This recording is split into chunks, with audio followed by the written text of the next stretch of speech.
So we've talked about the economy, we've talked about the Fed, we've talked about inflation. Let's talk about what that means for a portfolio manager. Chris, let's start with you, because I think of you particularly when we talk about inflation, because you've got a lot of pensions.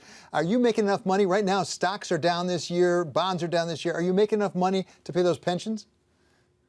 Well, when you look on it on an average, not on a one-year period, David, no, the market's behind us, so we're having a tough time.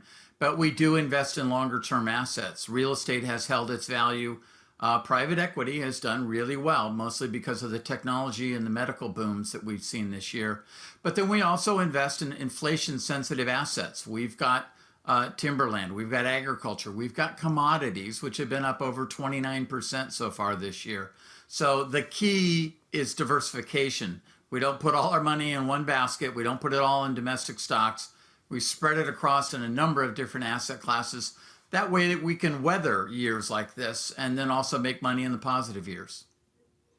So, Saira, how do you manage it in this environment? Certainly, there's a lot of volatility out there, a lot of uncertainty. I've read a number of analysts who say, you know, you got to get conservative right now. You got to go large cap. You want to start with small cap. You want to go value rather than growth.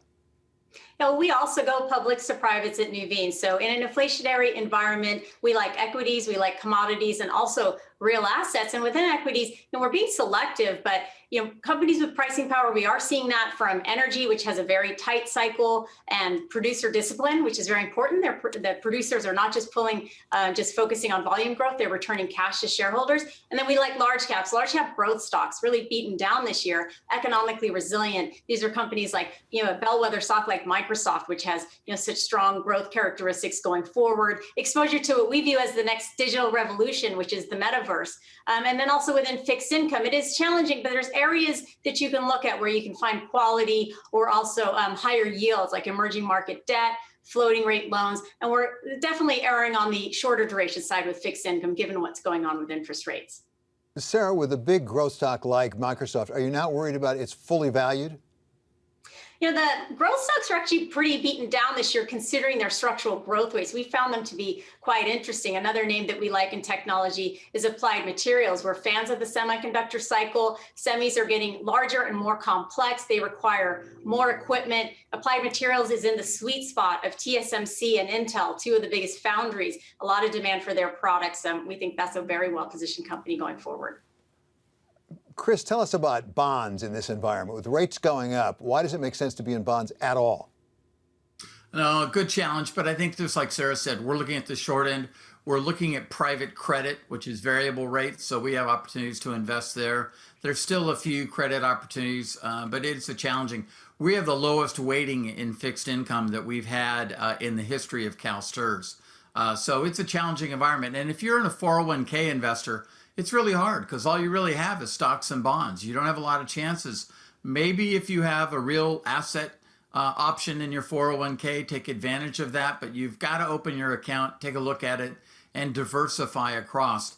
As I said at the earlier segment, David, I think that the Fed's making it clear they're raising rates. Saira said it herself, 7 more times already this year, and maybe more.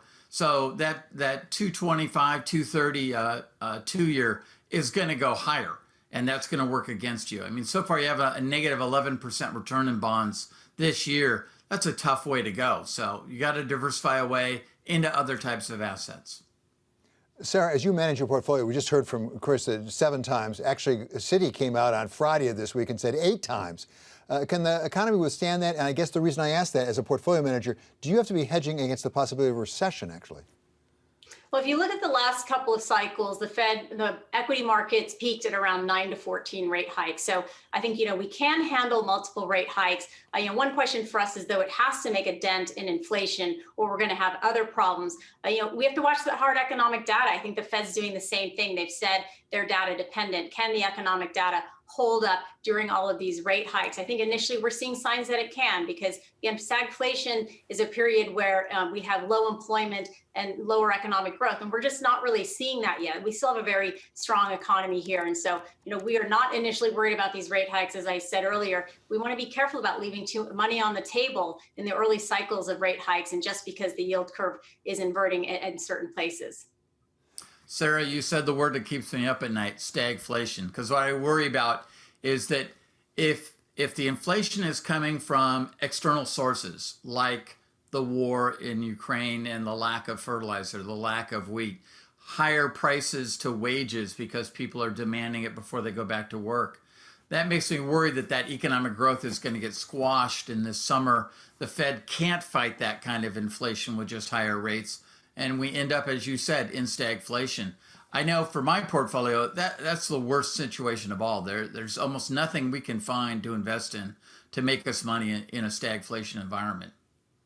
If you actually look at the 70s during the period of stagflation, during the early period, it was a very challenging period to invest. But later on, actually, that was when equities and real assets actually performed pretty well. So you can find during that cycle, you can actually have times where you can make good returns on your investments. So, I mean, I agree it's a concern out there, but it's not something that we're worried about right now. Also, within inflation, I think the Fed's seeing the same thing where there's noise in those numbers, from tighter supply chains to the war that we're seeing. These things are not necessary things that are going to remain permanently. So what is that true baseline inflation number when we're through this? That's what we're not clear on. I don't think the Fed is yet, and they have the ability to pull back on rate increases once we start to see what inflation really looks like and we're past some of these unusual occurrences that are happening. Chris, to wrap up this investment cycle, let's talk about something you referred to earlier, and that is the energy transition. What effect, if any, will the war in Ukraine have on that? Because we saw just this week, for example, the United States now commit to a huge new supply of LNG, liquid natural gas, to Europe. What's going to happen in the energy transition in this world? David, it's brought it to light that it's not going to be smooth, that it is going to be a difficult transition. I get a ton of pressure from teachers that want us to dump U.S. oil companies. And now maybe they realize that, well, we don't want to be dependent on Russia and Saudi Arabia and Venezuela. It needs to be a transition where consumers change, utilities change. The number one thing is how we generate electricity first and foremost. So we've got to find ways to have a thoughtful transition. And we don't want to be geopolitically linked to one economy or one type of fuel. We want to be diversified. And so, we've got time of 20 years, but it has to start now, and it has to be meaningful. I can't emphasize enough, we've got to start the transition, and we've got to get rid of the politics and the fight and have honest discussions. It's not going to be smooth, and it's not going to be cheap. I'm in my father-in-law's office, and I remember last time I was here was almost back in the 70s, Sarah, and there were odd and even gas lines. Yeah. People are panicking right now about $6 a gallon gas. It's going to have to go a lot higher for us to have this transition. Yeah, I'm old enough to remember those odd and even gas lines, actually. Sarah, just to wrap this up quickly, are there investment opportunities in that more complicated energy transition? I agree with Chris on focusing on the transition. For example, some of these large enter companies are the bridge to the future of better climate impact. Like look at Valero, they are working on renewable green diesel. So these companies are helping to get us to the next phase, and we want to work with them and partner with them because it is making sure that we're thoughtful about how we transition to a better climate is the key here. But Chris, is it going to take longer than we thought? It can't, because we're going to fry the planet. The more we delay, the worse the problem gets. Is it going to take a long time? Yeah, it's going to take 20 years, David. But the more the governments procrastinate, the worse it gets. Human beings are terrible at paying attention to long-term risks. We know things are bad for us, yet we still go and do it.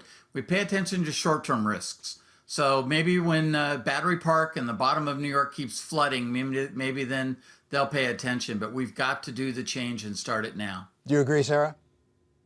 I mean, I think that we need to be thoughtful about it and be on top of it. And as I mentioned, some of these larger companies might be the key to helping solve it.